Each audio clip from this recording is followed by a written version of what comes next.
Two of my favourite books at the moment, The Untethered Soul and The Surrender Experiment, both by Michael Singer.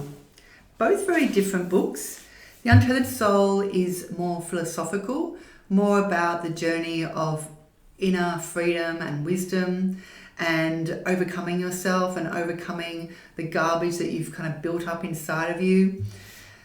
Brilliant. It's kind of like The Power of Now, just something you could read every year. It's just a beautiful book. I only wish I found it when it came out in 2007. And The Surrender Experiment, what a spiritual adventure story this is. It's incredible.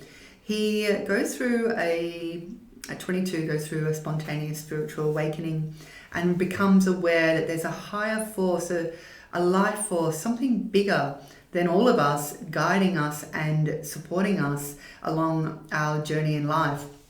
And so he decides to surrender to this higher energy. What he just knows to do that. I think it's just instinctively he finds from being a yogi, living in the woods by himself, and he practices this practice every day.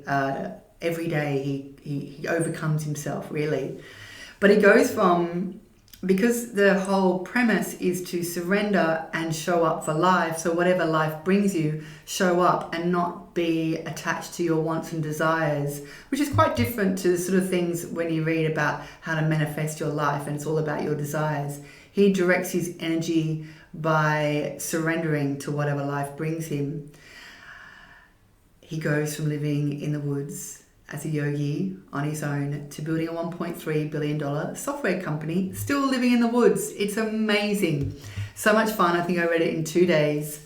I can't recommend these books enough. If you're interested in overcoming the mind or understanding the mind and how it's in your way and what to do to overcome it, these two books will take you there, absolutely.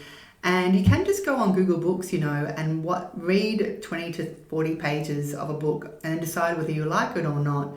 I'm sure we all have bookcases where we buy books and we maybe read a few chapters and don't find it that thrilling anymore, interesting. And then you get real gold when you come across some things that you just absolutely love and read and recommend to all your friends and eventually lend them to your friends and never see them again. But it's good to spread the joy around if you really find joy in something. Anyway, I hope I've inspired you to read these books. You'll love them.